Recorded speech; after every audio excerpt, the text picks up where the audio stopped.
Gloire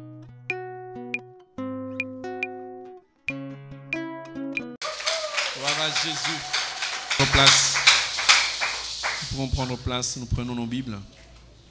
Je vais lire l'écriture qui nous a conduits toute cette semaine. Genèse, chapitre 2, à partir du verset 8. J'espère que tout le monde a trouvé. Il est écrit: puis l'Éternel Dieu planta un jardin en Éden du côté de l'Orient, et il y mit l'homme qu'il avait formé. L'Éternel Dieu fit pousser du sol des arbres de toute espèce, agréables à voir et bons à manger, et l'arbre de la vie au milieu du jardin, et l'arbre de la connaissance du bien et du mal. Un fleuve sortait d'Éden pour arroser le jardin, et de là il se divisait en 4 bras. Le nom du premier était Pichon, ou Piscon pour ceux qui lisent différemment. C'est celui qui entoure le pays de Havila, où se trouve l'or. L'or de ce pays est pur. On y trouve aussi du bédnium et la pierre d'onyx. Le nom du second fleuve est Guion. C'est lui qui entoure le pays de Cush. Le nom du troisième est Idélec. C'est celui qui coule à l'orient de la Syrie. Le 4e fleuve, c'est l'Euphrate. Et l'Éternel Dieu prit l'homme et le plaça dans le jardin d'Éden pour le cultiver et pour le garder. Amen, amen. Que Dieu vous bénisse. Merci Seigneur. Nous confessons encore notre Seigneur. Je vous salue dans le nom de Jésus ce matin.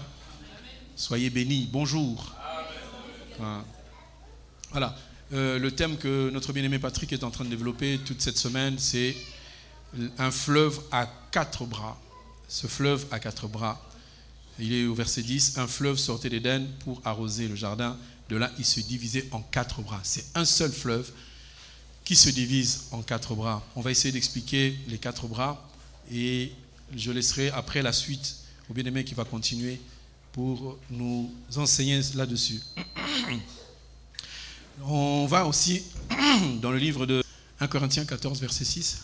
Il est écrit ceci: et maintenant, frères, de quelle utilité vous serais-je si je venais à vous parlant en langue et si je ne parlais pas par la révélation, par la connaissance, par la prophétie ou par la doctrine? Amen, amen. J'aimerais que tout le monde soit connecté, qu'on puisse être ensemble avec le Seigneur, et ceux qui sont sur Zoom, ceux qui sont en présentiel, que la grâce du Seigneur soit sur nous. Je pense que le bien-aimé a expliqué énormément de choses sur lesquelles on ne va pas trop revenir, mais on va juste exploiter pourquoi 4 bras, on va faire la corrélation. Alors, pour ceux qui lisent la Bible, ils verront que le Nouveau Testament, la deuxième partie de la Bible, parce que la Bible a 2 parties, l'Ancien Testament, qu'on appelle souvent la loi par rapport à la dispensation, et la grâce par rapport à la présence du Seigneur Jésus-Christ. Mais nous savons que le livre de Matthieu, de Luc, de Marc et de Jean sont des livres dont le contexte se trouve dans la loi, mais dont la nécessité est dans la grâce. Donc Jésus est venu, il a dit: je ne suis pas venu abolir la loi, je suis venu accomplir la loi.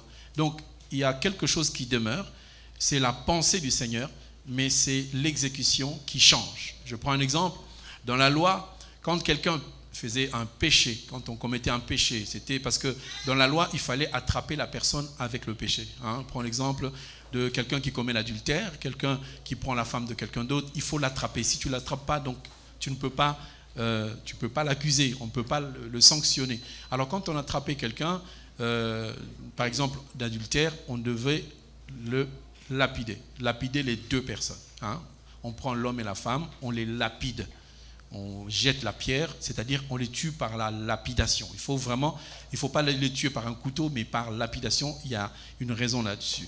Quand Jésus-Christ est venu, cette loi, apparemment, elle a disparu, mais elle existe toujours. Mais sauf qu'elle est spirituelle. Quand tu commets un péché, dans le secret, Dieu voit, l'homme et la femme sont détruits, sont tués. Parce que spirituellement, nous voyons que les gens n'ont plus cet accès au Seigneur, ta prière ne monte plus parce que tu as péché. Il y a la loi qui disait que lorsque quelqu'un avait péché, pour être pardonné, entre guillemets, ce n'était pas vraiment le pardon, mais c'était la couverture. On devait prendre un agneau d'1 an. C'était un agneau sans tache ni ride, qui soit d'1 an, et on l'amenait au tabernacle. Et le souverain sacrificateur le prenait, et il te demandait de mettre ta main droite sur la tête de l'agneau, qui était un animal innocent. Pourquoi on a pris l'agneau? Parce que l'agneau, quand on tue, il ne bouge pas, il ne se défend pas. Alors cet agneau est égorgé, le sang de l'agneau couvre ton péché et Dieu peut te regarder à nouveau comme étant son enfant. Cette loi-là, elle a été aboli, mais la dispensation demeure. C'est-à-dire que la pensée de la rédemption, la pensée du pardon est restée. Sauf qu'aujourd'hui, l'animal, ce n'est plus le mouton. Aujourd'hui, l'animal, c'est Jésus-Christ. Amen, amen. Donc le pardon s'obtient toujours par le sang qui coule. Mais maintenant, nous ne prenons plus un animal physique, parce que l'animal qui a été donné, parce qu'on prenait des agneaux d'1 an, Jésus-Christ, quand il est venu, Jean-Baptiste a dit, voici l'agneau de Dieu. Maintenant, il n'y a plus besoin de faire ce que vous voyez chez les autres, le Yom Kippour ou l'Aïd Kébir, que les musulmans ou les juifs sont en train de faire. C'est dans la pensée de la parole, parce qu'ils ont aussi la même écriture que nous. Lorsque nous venons près du Seigneur pour demander pardon, nous n'allons pas chercher un mouton, sinon tous ceux qui n'ont pas d'argent ou les enfants ne pourront pas avoir le pardon. Donc nous allons en Jésus-Christ, c'est à lui que nous demandons pardon. Comme il a été cloué à la croix il y a 2000 ans et que son sang a coulé, c'est ce sang-là qui nous ôte le péché. Parce que le sang de bouc et des agneaux, il couvrait le péché. Ce qui fait que chaque année, on devait remettre du sang. Et Jésus, quand il est venu annoncer une année de grâce dans laquelle le sang a coulé une seule fois pour toutes. Donc, ce qui fait qu'aujourd'hui, je n'ai plus besoin d'invoquer le sang, de dire que le sang me couvre, que le sang entre dans mes tomates, que le sang soit sur les murs, sur le pavement. On ne met plus le sang. Le sang a coulé une seule fois pour toutes. Et maintenant, comment nous recevons le sang? Nous recevons le sang par le baptême. Quand tu meurs, tu ressuscites avec Christ, le sang coule sur toi. Tu n'as plus besoin de l'invoquer parce que le sang est invoqué une seule fois pour toutes. Est-ce que tout le monde comprend? Donc, évitez d'envoyer du sang sur les démons. C'est lui qui envoie le sang sur les démons, il est en train de sanctifier le diable. Parce que le sang purifie. Si tu prends le sang, je jette le sang sur le diable devient pur et toi tu deviens pur. Donc, nous ne devons pas envoyer du sang sur le diable, ni le feu d'ailleurs. Il ne faut pas envoyer le feu. Vous qui avez des bombes et des kalachnikov, il faut arrêter d'envoyer le feu sur le diable. Ce n'est pas une bonne pensée. Le diable, on résiste à sa pensée, on le chasse et il obéit. La voix que Dieu t'a donnée, la puissance que Dieu a mise dans ta bouche, elle suffit pour chasser le diable. Amen. Tu dis la maladie, au nom de Jésus, la maladie, elle quitte. Amen. Si elle ne quitte pas, c'est parce que tu n'as pas la foi. Mais nous croyons que la foi a la capacité de déplacer les montagnes.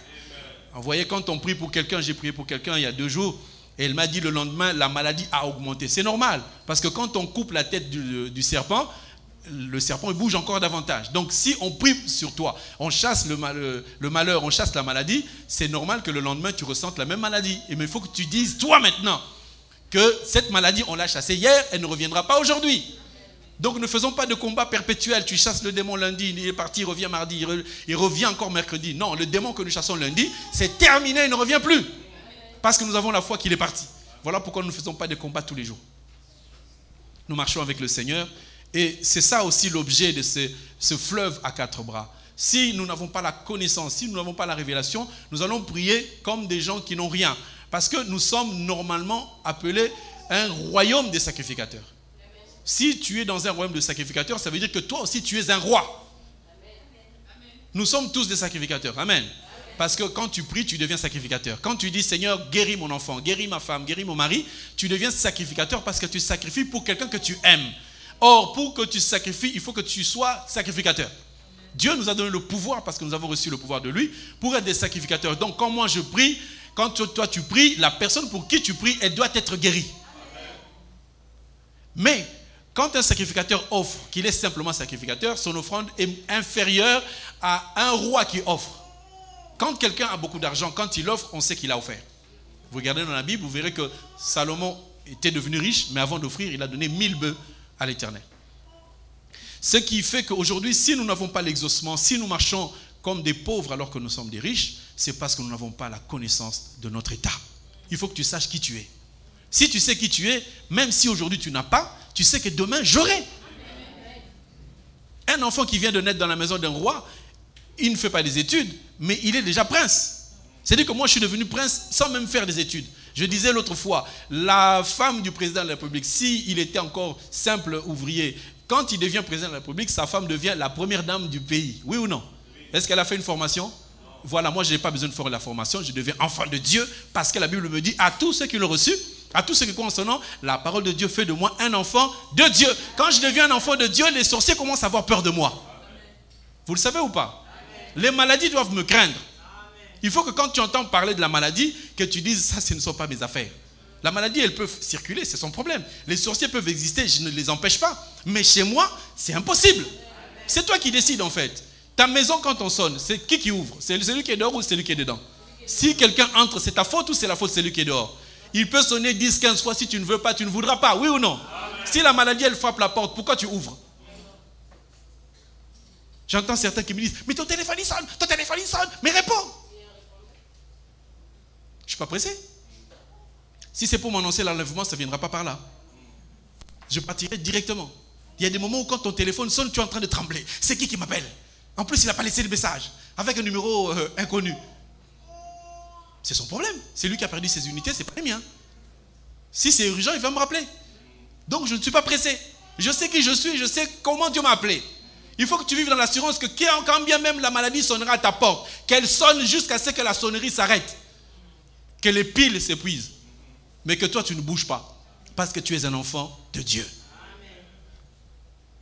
Comment tu peux être dans ta maison, les problèmes viennent, tu ouvres la porte.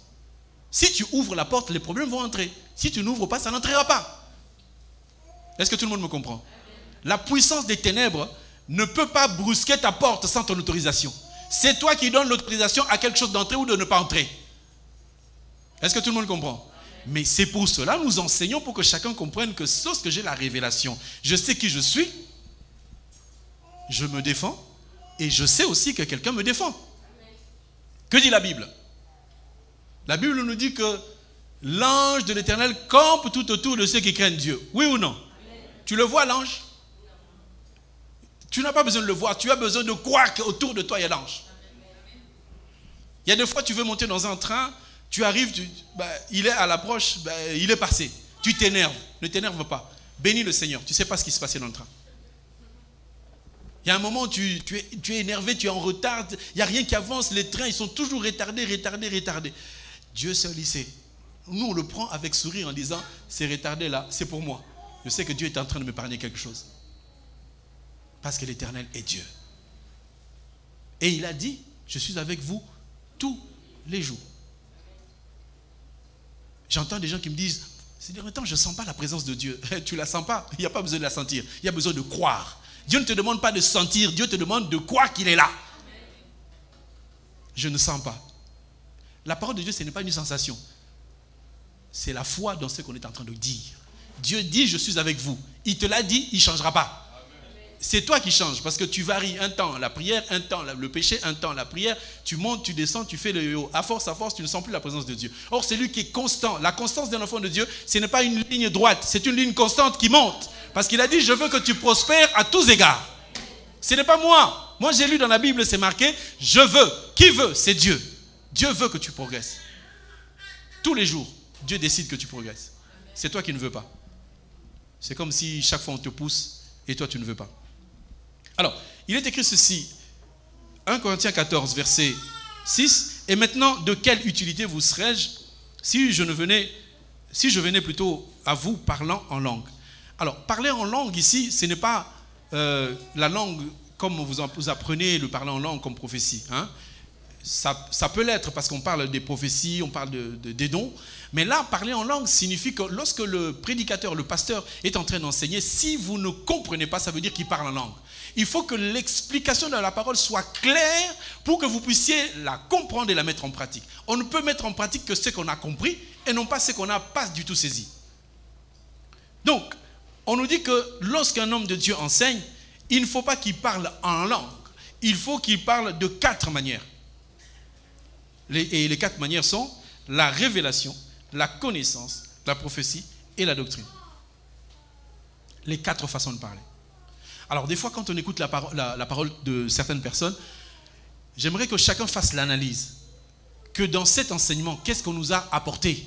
Si par exemple un homme de Dieu parle de sa vie, moi je suis allé en Amérique, j'ai fait ceci, je suis allé aux Antilles, j'ai guéri les malades. Nous devons regarder par rapport à l'écriture, qu'est-ce qu'il nous a apporté? Est-ce qu'il y a eu la révélation, la connaissance, la prophétie ou la doctrine? Parce que la parole de Dieu doit répondre à la question de Christ, doit répondre aux questions spirituelles des hommes et non pas à la satisfaction personnelle. J'aimerais m'expliquer. Quand bien même j'aurai beaucoup d'argent, quand bien même j'aurai une grande entreprise, quand bien même je réussirai à acheter plusieurs maisons, je ne vois pas l'utilité que je vous en parle. Parce que ce n'est pas ça l'objet du ciel.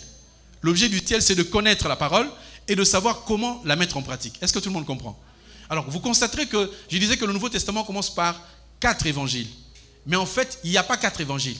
Il n'y a qu'un seul évangile qui est divisé en 4, qui est démontré en 4, qui est ouvert par 4 personnes qui sont, on a cité le lion, le veau, l'homme et l'aigle. Ça va? Je sens que j'ai égaré du monde. Je vais dans Apocalypse. Apocalypse 4. Verset 6. Il y a encore devant le trône comme une mer de verre semblable à du cristal. Au milieu du trône et autour du trône, il y a 4 êtres vivants remplis Dieu devant et derrière. Verset 7. Le premier être vivant est semblable à un lion. Le second être vivant est semblable à un veau. Le troisième être vivant a la face d'un homme. Et le quatrième être vivant est semblable à un aigle qui vole.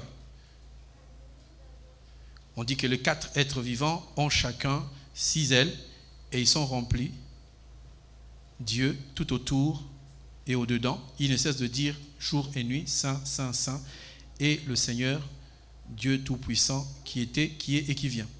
Juste le verset 8, hein. Vous avez vu que c'est marqué Saint, Saint, Saint. Hein? Ce n'est pas marqué 3 fois Saint. Donc Jésus n'est pas 3 fois Saint. Il est Saint, Saint, Saint. Et puis il est écrit ceci, les 4 êtres vivants ont chacun 6 ailes et ils sont remplis de Dieu tout autour et ils ne cessent de dire jour et nuit. Donc ils ne disent pas 3 fois, mais jour et nuit, ils disent Saint, Saint, Saint, Saint, Saint, Saint. Ce n'est pas 3 fois Saint. Parce que si vous faites que Jésus est 3 fois, il y a des gens qui apparaîtront étant 5 fois saint. Donc Jésus n'est pas 3 fois saint, mais il est saint, saint, saint. Pourquoi saint, saint, saint? Hier il était saint, aujourd'hui il est saint, demain il sera toujours saint. Mais il faut qu'on le répète du jour au soir, du soir au matin. Donc à éviter les chansons qui disent saint, saint, saint, 3 fois saint. Il n'est pas 3 fois saint. Alors, lorsqu'on voit le trône, donc on est au ciel. Amen, amen. Vous vous souvenez qu'on avait dit le jardin d'Éden, c'est quoi? Le jardin d'Éden a été planté à l'Orient. L'Orient, c'est là où se lève le soleil. Le soleil, quand il se lève, c'est l'image du ciel. Ok? Donc, on voit que sur le trône et autour du trône, il y a 4 êtres vivants qui sont le lion, le veau, l'homme et l'aigle. Et c'est cela, je pense, qu'on avait expliqué, que le livre de Matthieu, c'est le lion, parce que le livre commence par expliquer le roi. Le lion, c'est le roi. Le livre de Marc, c'est ça, le veau, et on voit comment le veau va être tué à la boucherie. Le livre de Luc, c'est l'image de l'homme, parce que dans le livre de Luc, on parle de l'homme, le fils de l'homme. Et on voit aussi, enfin, le livre de Jean, qui commence par « Au commencement était la parole », on voit l'aigle. Ok? Les 4 symbolisent les 4 êtres vivants. Ça va? Est-ce que ça va? Je ne fais que répéter ce qui a été, pour que tout le monde saisisse. Donc, on va voir certains récits qui se trouvent dans le livre de Matthieu. Par exemple, dans Matthieu, on peut dire qu'il y avait un aveugle. Dans Luc, on en voit 2. La même histoire, mais d'un côté, il y en a un, de l'autre côté, il y en a 2. Alors, ne dites pas qu'il y a une confusion, parce que la vision de Matthieu, c'est une vision de roi, c'est-à-dire de lion, alors que la vision de Luc, c'est une vision de l'homme, de la sagesse. D'accord? Parce que la pensée du Seigneur, c'est que le Fils est dans le Père est dans le Fils. Ah, je sens que ça ne va pas, mais on va continuer quand même. Alors, je suis toujours en train d'expliquer les 4 bras qui composent, qui se subdivisent quand le fleuve arrive. Le but du fleuve, c'est la pensée de la parole. Parce qu'on avait dit que Adam a été créé en dehors du jardin et on l'a placé dans le jardin pour que le jardin puisse être fructifié. Le jardin, nous avons dit que c'est le ciel. L'image du ciel, c'est que nous devons recevoir la connaissance de la parole qui nous permet d'accéder au ciel. Donc le fleuve qui arrose le jardin, qui se divise en 4 bras, c'est cette pensée de l'écriture que nous avons lue. On a vu les 4 êtres vivants, on a vu les 4 évangiles qui sont en fait un seul évangile divisé en 4. Et finalement, on a vu 1 Corinthiens chapitre 14, verset 6, qui nous dit 4 manières de parler. Il y a 4 manières de parler. Ne vous inquiétez pas, on va commencer à descendre. Mais au début, on est obligé de monter. Je reprends le verset 6, 1 Corinthiens 14. C'est marqué « Et maintenant, frères, de quelle utilité vous serais-je si je venais à vous en parlant en langue? Si je ne parlais par la révélation, par la connaissance, par la prophétie ou par la doctrine. » Donc, il faudrait que les enfants de Dieu comprennent que lorsqu'on enseigne la parole, il faut qu'à un moment, on puisse parler de la doctrine. Il faut qu'à un moment, on puisse parler de la connaissance. Il faut qu'à un moment, on puisse enseigner par la révélation et aussi par la prophétie. Ce sont les 4 manières, les 4 façons de parler pour que nous puissions accéder au ciel. Mais si nous avons que des encouragements, il y a une différence entre enseignement et exhortation. L'exhortation consiste à encourager les gens. Que dire à chacun d'entre nous, nous sommes des enfants de Dieu, donc nous devons réussir. C'est un encouragement. Amen, amen. Mais l'enseignement nous permet de connaître comment marcher avec Dieu pour réussir. Sinon, si je vous dis vous êtes des élus du Seigneur, vous allez vous en sortir, vous allez être guéris, tout le monde sera content, oui ou non? Voilà. Mais l'enseignement nous montre la marche. Comment marcher, comment arriver à la finalité que Dieu nous a donnée. Dans le monde, on dit ceci, si je te donne un poisson, tu mangeras, tu auras faim, demain tu reviendras me demander. Mais si je t'apprends à pêcher, tu ne viendras plus me demander. Tu continueras à pêcher. Aujourd'hui, ce que nous voulons, et ce que le Saint-Esprit met en nous, c'est que nous puissions former des enfants de Dieu à la connaissance de la parole. Pour que, si un jour, par le pire des hasards, on t'invite dans une assemblée et que tu vas t'asseoir, que tu écoutes la parole, que tu ne dises pas « Ah, ça c'est la même chose puisqu'il parle de Jésus-Christ ». Les églises ne sont pas les mêmes. Amen, amen. Nous ne sommes pas tous dans la même doctrine. Et on insiste sur les enfants de Dieu.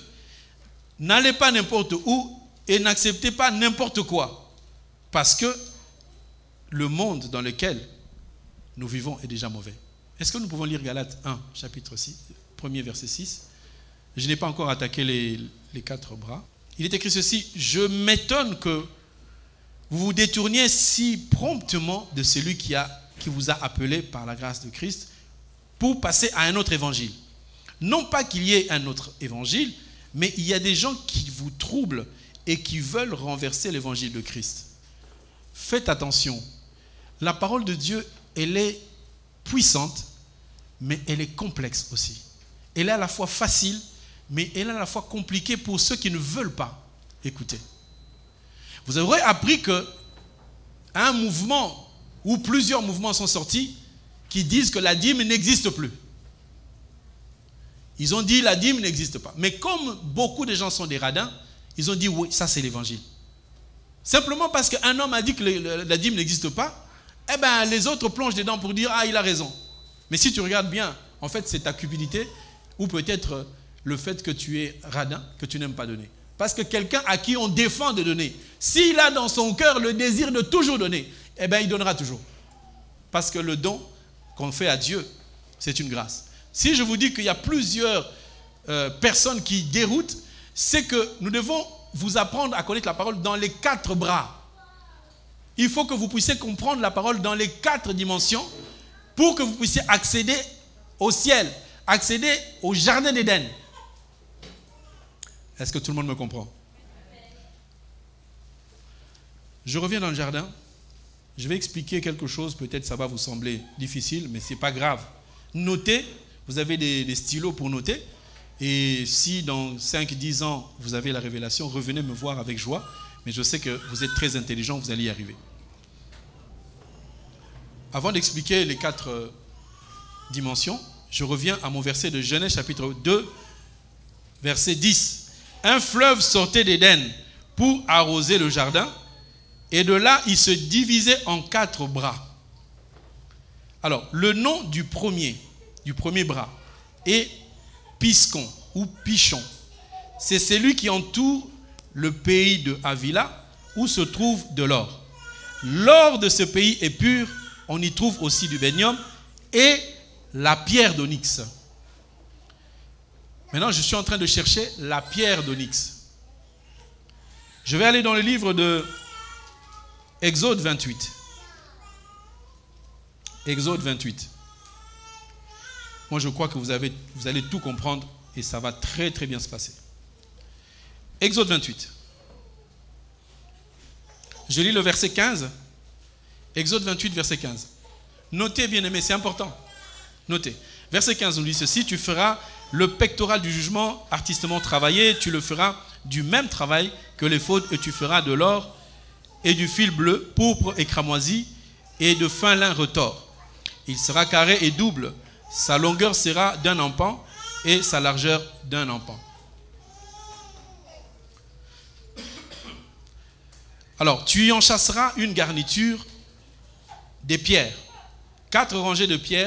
Première rangée, une sardoine, une topaze, une émeraude. Seconde rangée, une escarboucle, un saphir, un diamant. Troisième rangée, une opale, une agate, une améthyste. Quatrième rangée, une chrysolite, un onyx et un jaspe. Ces pierres seront enchâssées dans leur monture. Alors, les pierres qu'on a citées représentent les 12 enfants de Jacob. Amen, amen. Les pierres qu'on vient de citer représentent les 12 enfants. De l'ordre dans lequel on les a posés. Quand vous voyez le verset 17, il dit ceci: tu enchâsseras une garniture et 4 rangées de pierres, une rangée de sardoine. Vous voyez, la première pierre, c'est une sardoine. Sardoine, c'est Ruben. Ok? Une topaze. Topaze, c'est Siméon. Merci. Une émeraude. Émeraude, c'est Lévi. Ça va? Vous avez oublié?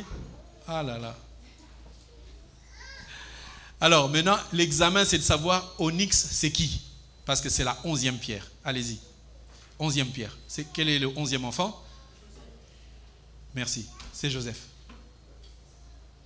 Amen, amen. Vous voyez comment on lit la Bible? Vous lisez que c'est marqué Pichon. C'est un fleuve qui se trouve dans un pays où on trouve de l'or et différentes autres choses précieuses comme le bédnium. Mais on vient citer un onyx. On n'en a pas cité plusieurs. On a dit un onyx. Or, lorsque je vous ai ramené au ciel, il y a des pierres précieuses. Et je vois onyx qui est aussi une pierre précieuse. Je comprends que onyx représente qui? Joseph. Qu'est-ce que Joseph a fait dans sa vie? Joseph, c'est celui qui a interprété le songe de Pharaon. Pharaon a fait un rêve. Il a fait 2 rêves dans lesquels il avait manqué d'explication. Et qui a pu apporter l'explication? C'est Joseph. Je comprends que Joseph a donné la révélation de la parole. Amen. Donc, le fleuve qui se divise en 4 bras, Pichon égale révélation. Amen. Prenez les notes. Pichon égale révélation. Donc, je suis en train de prendre un Genèse chapitre 2, verset 10. Je le compare à 1 Corinthiens 14, verset 6. Dans 1 Corinthiens 14, verset 6, il y a la révélation, la connaissance, la prophétie et la doctrine. Maintenant, je rentre dans le livre de Genèse. Je suis en train de vous montrer que les deux sont des mêmes versets. Je vous donne la corrélation entre les deux. Est-ce que tu as noté? Pichon égale révélation.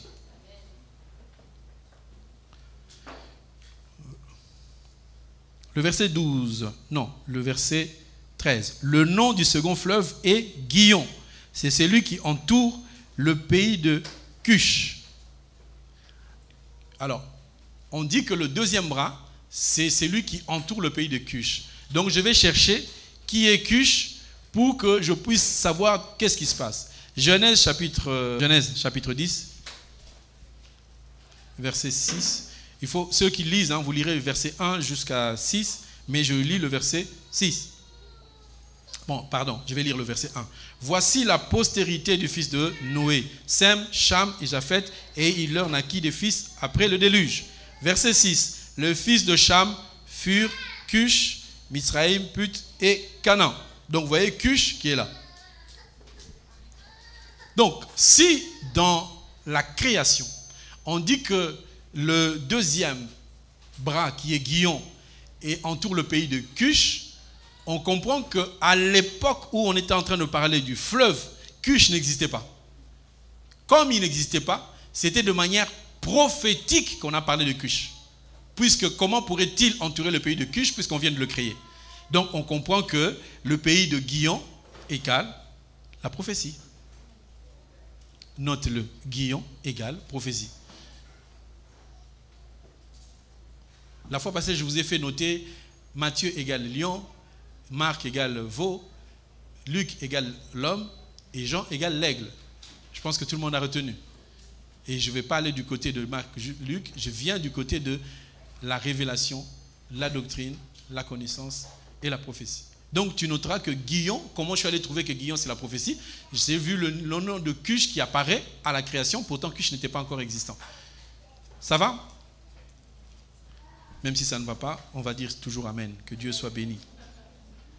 Alors verset 14, le nom du troisième est Hiddekel, c'est celui qui coule à l'orient de l'Assyrie.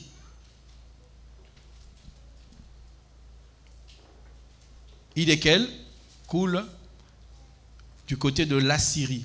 Et qu'est-ce que l'Assyrie a fait? Je vais dans 2 Rois, livre de 2 Rois, je crois. 2 Rois, chapitre 17. Nous sommes dans le livre de 2 Rois, chapitre 17.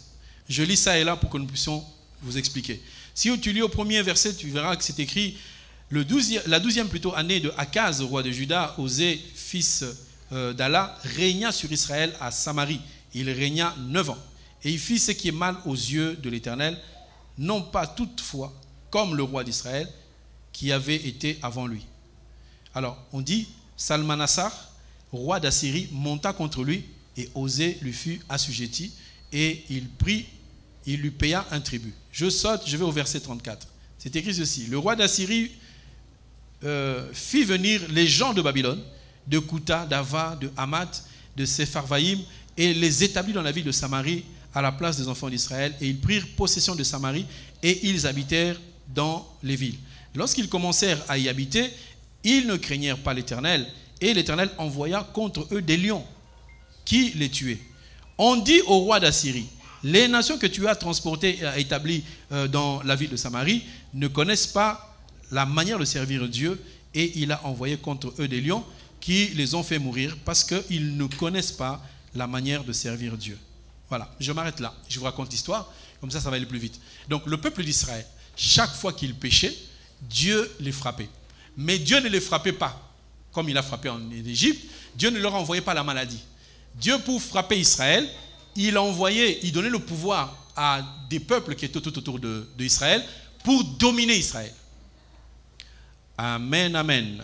Chaque fois que tu commettras un péché, sache que Dieu va envoyer un païen pour dominer dans ta vie. C'est comme cela qu'il y a certaines personnes qui travaillent et leur chef les écrase. Tu veux bouger, les autres peuvent faire ce qu'ils veulent. Quand c'est toi, c'est toujours, mais madame, regardez ce que vous avez fait. On dirait qu'il n'a des yeux que sur toi. Il faut vérifier dans ta vie. Quand le peuple d'Israël se méconduit, Dieu pousse les autres pays à les assujettir. Et là, il a pris la Syrie. La Syrie est venue dominer sur Israël. Je vais t'apprendre une chose que tu connais déjà et que tu vives avec ça. Les sorciers ne peuvent pas dominer un enfant de Dieu. C'est impossible qu'un sorcier vienne danser sur ta tête. C'est toi qui lui permets. Dans la pensée de la parole de Dieu, un sorcier ne peut pas ensorceler un enfant de Dieu. Je répète, un sorcier ne peut pas ensorceler un enfant de Dieu. C'est impossible. Est-ce que quelqu'un a entendu? La maladie ne peut pas te détruire. Est-ce que tu as compris? Elle va te visiter, mais elle ne te détruira jamais. Parce qu'au final, Dieu va s'élever toujours. Parce que tu es son enfant. Si tu as un enfant, c'est ton fils. Tu te promènes avec sur la route. Il fait une bêtise. Tu vois bien qu'il a fait une bêtise. Qu'un passant le gifle. Hein? Quelqu'un que tu ne connais pas, le petit fait, toi, il gifle. Tu seras dans la joie. Amen. Qui va danser? Il faut qu'on le délivre. Je pense que quand même un inconnu frapperait ton fils, tu vas le frapper toi aussi. Tu vas t'énerver, tu vas oublier que je suis sœur en Christ. Hein? Parce que c'est ton fils. Nous sommes d'accord ou pas? Et vous croyez que le Dieu créateur, il t'appelle mon fils, il va laisser que quelqu'un touche à ta vie? Il va laisser un sorcier détruire ta vie? Non. Si tu vois que ta vie n'avance pas, c'est que simplement tu n'es pas enfant de Dieu. Parce que, oui, on dira, il y a certains chrétiens qui souffrent. Oui, ils souffrent, mais ils ont la paix dans le cœur. Un enfant de Dieu, quand il souffre, il a la paix. Un enfant de Dieu, quand bien même il sera en prison, il sera le chef dans la prison. Même quand il va être quelqu'un qui balaye dans les rues, il va être chef de ceux qui balayent dans les rues. Amen, amen. Je vous vois, vous me regardez comme si je dis quelque chose de nouveau. Un enfant de Dieu ne peut pas être dominé. Parce que c'est Dieu qui est son Père. Tu ne laisseras jamais ton fils, même si tu n'as pas la force. Quelqu'un de la rue comme ça qui touche à ton fils. Même si tu n'as pas la force viendra. Même si tu es trop petite comme ça, quelqu'un de costaud qui attrape ton enfant. Ah, tu vas monter dans son dos. Tu vas monter. Tu vas lui arracher l'épaule avec tes dents. Et il va s'enfuir. Parce qu'on a touché à ton fils. Alors le Dieu créateur. Gloire à Jésus. Alors, maintenant, qu'est-ce qui s'est passé? Le roi d'Assyrie, lorsqu'on lui a donné l'autorisation de régner sur Israël, qu'est-ce qu'il a fait? Il a pris un territoire d'Israël. Il a vidé ce territoire. Ce territoire s'appelle la Samarie. En haut, on a la Judée. En bas, on a la Galilée. Ah non, c'est l'inverse. La Galilée en bas, la Judée en bas, la Galilée en haut. Il a vidé le territoire qu'on appelle Samarie. Et il a pris des gens qui étaient dans des villes de Eva, Sapharvaïm. Il les a plantés en Israël. Amen, amen, amen. Est-ce que ça va? Je peux faire une parenthèse pour vous relâcher un peu. Ma parenthèse, c'est quoi? J'ai rencontré beaucoup de personnes qui m'ont dit ils n'aiment pas la colonisation. Parce que la colonisation a détruit des gens. On a tué des gens. On a déplacé des Africains qui sont devenus aujourd'hui des Américains. Il y a beaucoup d'Antillais, ce sont des anciens Ghanéens.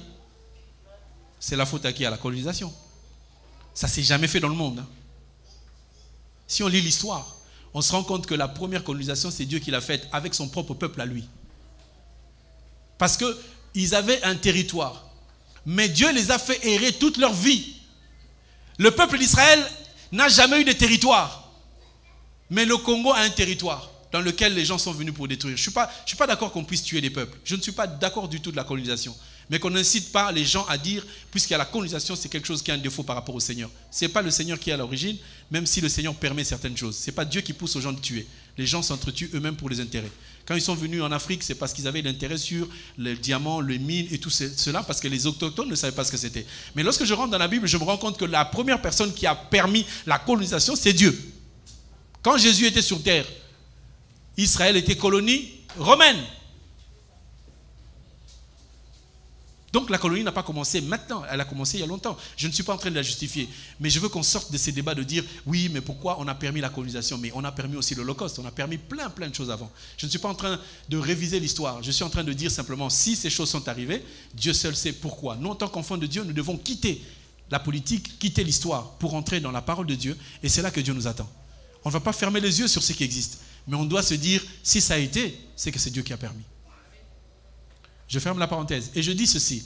La déportation a commencé à l'époque où maintenant, on a vidé tout un territoire. C'est comme si on vient à Villeneuve-Saint-Georges, on prend tout le monde, on vous amène en Angola. Vous allez vivre là-bas. Et ici, on prend les Angolais, on les met dans ces territoires. Et les Angolais sont en train de regarder les immeubles et dire, oh, c'est grand, oh là là, c'est beau. Et maintenant, quand ils sont arrivés dans ce territoire-là, c'était des Babyloniens, c'était des païens. Lorsqu'ils sont arrivés dans ce territoire-là, ils n'ont pas adoré le Dieu du territoire. Amen, amen. Si quelqu'un vient au milieu de nous, n'adore pas notre Dieu, il va subir les lions. On va te dévorer. Il faut respecter la parole de Dieu. Si tu vois qu'on respecte la parole de Dieu, respecte la parole de Dieu. Un enfant de Dieu, une jeune fille, ne peut pas vivre en concubinage, ni en copinage dans les territoires de la parole. Si tu vis avec un copain, ce soir, tu lui envoies un texto, tu dis c'est terminé, sans forme de procès. Ne mets même pas les roses pour dire je te regrette. Ne regrette même pas. D'ailleurs, c'est un pécheur. Ce soir, toi qui m'écoutes sur Facebook, envoie un texto à ton copain. Dis-lui, c'est terminé. C'est fini cette histoire-là. Câlin, bisous, copain. Terminé. Pour que tu hérites le ciel. Parce que ce soir, Jésus revient. Oh non, il faut avoir la compassion. La compassion dans la parole, oui, pas dans le péché. Donc ce soir, je sais qu'il y aura des textos qui vont voler de partout pour dire c'est terminé le copinage, c'est terminé l'impudicité. Amen, amen. Bon, je sais que vous ne pouvez pas réagir parce que vous avez déjà atteint cette dimension, vous avez déjà exclu tout copinage. Que Dieu soit béni. Si vous ne répondez pas, c'est qu'il y a encore des restes. Maintenant, le roi d'Assyrie, il était catastrophé parce que les gens de son pays qu'il avait déportés et mis en Israël étaient en train d'être mangés par des lions.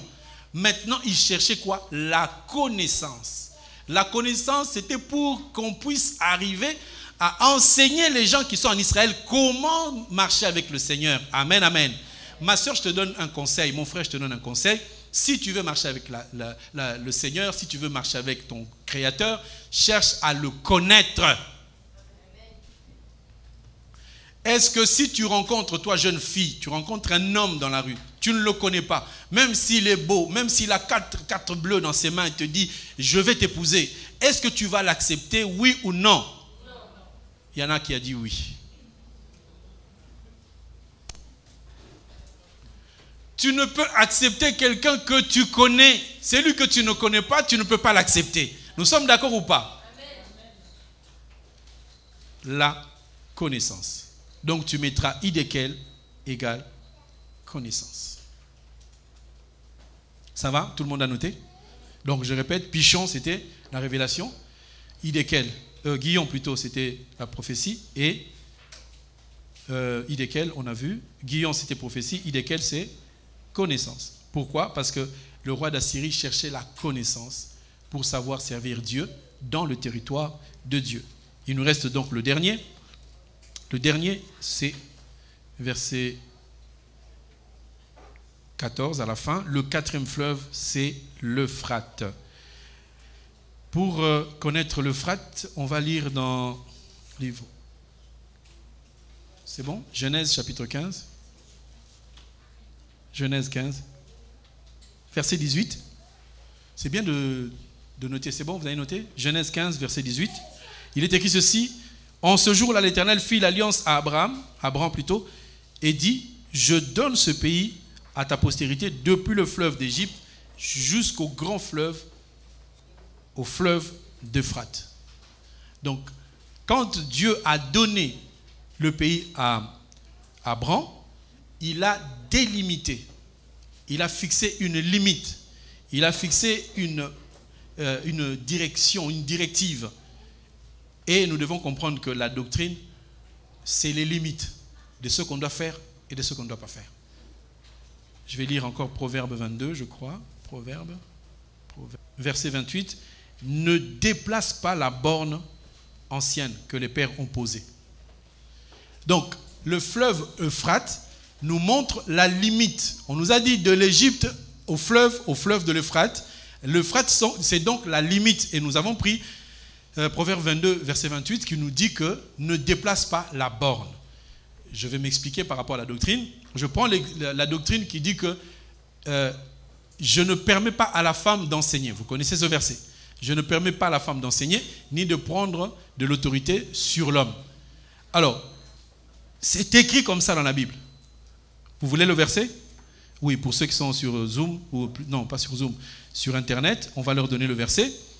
1 Timothée, chapitre 2. 1 Timothée, chapitre 2, verset 12. Je ne permets pas à la femme d'enseigner. Donc, on ne peut pas avoir une femme pasteureuse. Parce que d'ailleurs, ça ne se dit pas.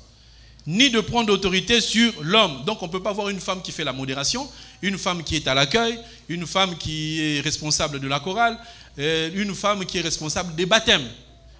On ne peut pas avoir une femme qui est responsable de l'intercession. Voilà. Ça va? Donc, une femme ne peut pas enseigner. Il y a une sœur qui m'a dit, mais pasteur, pourquoi vous dites ça? Mais il y a beaucoup de femmes qui enseignent. Je parle de la Bible. Je ne suis pas à la télé. S'il y a plusieurs femmes qui enseignent, ça ne veut pas dire que la Bible est fausse. La Bible ne vient pas pour mettre le cachet au péché des gens. La Bible, c'est la limite pour dire que moi, Dieu, j'ai dit la femme ne peut pas enseigner. Si vous voyez une femme qui enseigne, ça c'est elle, ce n'est pas moi. La Bible dit qu'une femme ne peut pas enseigner. Et maintenant, la Bible dit quoi? C'est dans les assemblées des saints. Si tu vois une femme qui prêche, ne va pas lui dire, oh non, tu n'as pas le droit. Laisse-la, ce n'est pas une assemblée des saints. Toi seulement, reste dans la borne. C'est-à-dire que quand tu es dans une assemblée, tu vois qu'une femme s'élève, eh bien aimé, levez-vous, on va bénir Dieu. Tu sors. C'est ça la limite.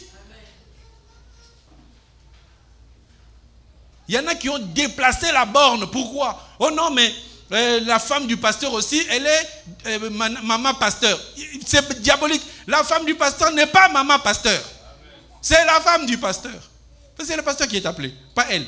Elle est là pour intercéder, prier pour le pasteur. Maintenant, qu'est-ce qu'ils ont fait? Oh non, mais comme l'église a commencé, le pasteur est tout seul, laisse sa femme modérer parce que ça va quand même le faire souffler. On ne souffle pas dans l'œuvre de Dieu. Tel que je suis là, je ne souffre pas. Je peux prêcher tous les jours, je ne vais pas souffrir. Ça ne fait pas de la peine à la chair. C'est un bonheur, c'est une source qui sort. Allez voir devant la scène, dites qu'on souffre que la scène elle perd de l'eau. La scène elle perd de l'eau. C'est ton problème? C'est Dieu qui a fait que ça coule comme ça tous les jours. Donc ne déplace pas la borne pour dire non, comme dans l'église il n'y a personne, il n'y a que le pasteur du début à la fin. Non, mais on va quand même mettre sa femme qu'elle puisse conduire la prière. Non, ne déplace pas la borne. Quand Dieu a dit la femme ne prêche pas, la femme ne prêche pas. Toi maintenant pour garder la borne, tu vas aller voir là où on prêche s'il y a une femme. S'il y a des femmes qui montent là, qui sont en train d'enseigner, tu sors parce que ce n'est pas la borne. La borne a mis comme ça. Une femme ne peut pas prendre autorité sur son mari. Faire asseoir son mari, tu dis toi tu es un démon, je vais t'enseigner. Non! Même s'il a 4 femmes dehors, même s'il revient avec des parfums d'autres femmes, tu n'as pas le droit. Tu l'embrasses en tant que ton chéri d'amour.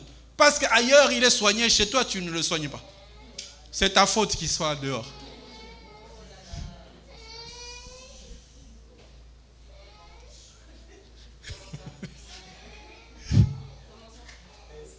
Hey, comment cet homme a pu t'aimer?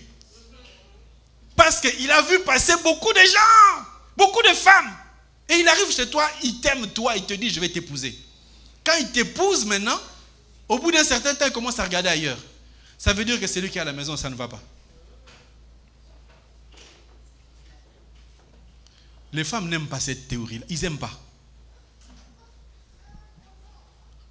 Ton mari, à peine rentré à 17h05 au lieu de 17h juste, tu étais où? Tu étais où? Tu étais où? Tu regardes son téléphone. Tu vas attraper crise cardiaque. Fais confiance à cet homme-là. Je sais que les hommes sont des escrocs au début, mais c'est toi qui l'as choisi. Nous devons vivre de telle manière que l'homme même va oublier qu'il y a des femmes dehors. Parce que tu es sa femme. Il faut qu'il trouve chez toi ce qu'il ne peut pas trouver ailleurs. Amen, amen. Ah, quand on touche à ça, les sœurs n'ont pas d'amen. Parce qu'ils se disent, l'homme doit aimer. Nous faisons tout pour séduire Christ. Nous jeûnons, nous prions. Des fois, tu jeûnes, tu pries. Est-ce que tu as la solution? Est-ce que tu as les réponses? Pourquoi tu continues? Parce que tu veux plaire au Seigneur. Et pourquoi l'homme que tu as essayé, oh non, mais cet homme est têtu. S'il est têtu, c'est toi qui l'as aimé, non? Fais un effort. Je vois dans la Bible, il y a une femme qui a épousé un homme insupportable. Mais elle a réussi à le changer. Donc, entre en jeûne et prière, ton mari va changer. Amen. Nous ne devons pas déplacer la borne. Parce que je demanderai à certaines personnes, oui, vous voulez que la femme prêche, mais pourquoi votre fils ne vous prêche pas? Puisqu'il est intelligent, il y a des gens aux États-Unis dont les enfants ont 8 ans, il est déjà millionnaire. Pourquoi cet enfant-là ne te commande pas? Pourquoi on ne lui donne pas